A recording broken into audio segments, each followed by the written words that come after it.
Well, I think that Facebook has done a lot in the past. Well, let's be clear about that. Facebook has a very robust privacy policy, engages a lot with policymakers around the world. It has done a lot, and in recent months it has taken a lot of steps, especially in light of the Cambridge Analytica incident. But these are all small steps, and I think in the way forward, in the next few months and leading up to the 2020 elections and beyond, the company is going to have to deal with a lot of policymakers in the U.S. and around the world who are thinking about more robust privacy protections for their electorates and for their consumers. Raj, you think that they should be regulated like traditional media? What does that look like? I think at some point they're going to have to be regulated, because right now the social media giants are acting a lot like cigarette manufacturers in the 20s and 30s. They know internally that what their platform is toxic and dangerous to some segments of the population, but they're hiding behind, oh, we're a neutral platform, it's a public square. It's a public area marketplace, but hate speech has no place in the open marketplace, neither does selling poison goods. They know internally that they have a bad product, and as Jack said, you may have to gut to the house and rebuild it cleanly. They're still taking a technical approach to a social problem. In software, bugs are accepted. You got a bug, no big deal, we'll fix it in the next release. But in a media platform like this, there is no room for bugs. You can't have a poisoned bottle of water. You've got to trust this bottle of water every single time. They have not done a good enough job of cleaning their house. And I take exception to that Facebook's done a lot of things. I think they've done a lot of good messaging. But in reality, they don't allow neo-Nazis in Germany because the law says they can't. But in the rest of the world, they have no problems promoting hate speech and hate right actors because it leads to eyeballs and more ad engagement. I'm not sure they have no problems with it, but Raj, how big a task is this for them? You mentioned Facebook has done quite a lot since the Cambridge Analytica issue. It started spending money. Have they spent 5% of the amount they need to spend, or already spent almost all they need to spend? First of all, I think the previous speaker said they've spent a lot. I think they've done little baby steps. I don't think they've spent enough. And I don't think it's merely a financial problem. It's a management incentive problem. Before the Exxon Valdez, Exxon knew single-hull tankers were dangerous. But until they had that big spill and they had the political backlash, they never went and reinvested in their fleet and making safer tankers.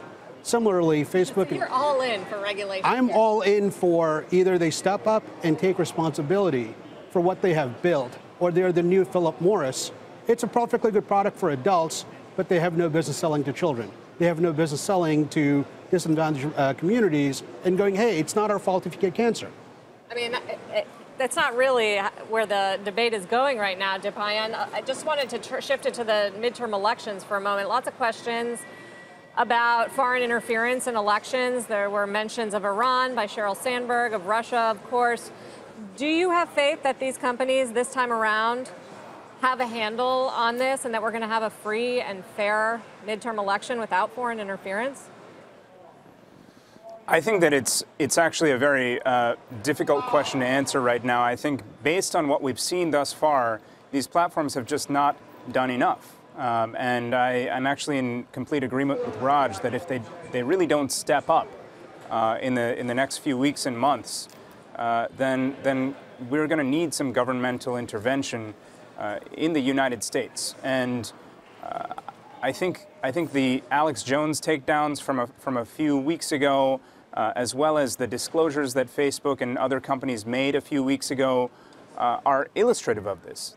These companies should have been more forthcoming in releasing this information more proactively. And only when under pressure from public interest groups and the public do they really take actions that move the ball forward a little bit. And if this kind of trend continues, if the industry keeps on withholding information from the public and being very reticent in their dealings with government, then we're going to need public interest to rise up. We're going to need the government to come in and swing the axe down and really do things that are in the short-term interest of the American electorate and in the long-term interest to establish better privacy protection, better competition in this market, and better protection for the American individual.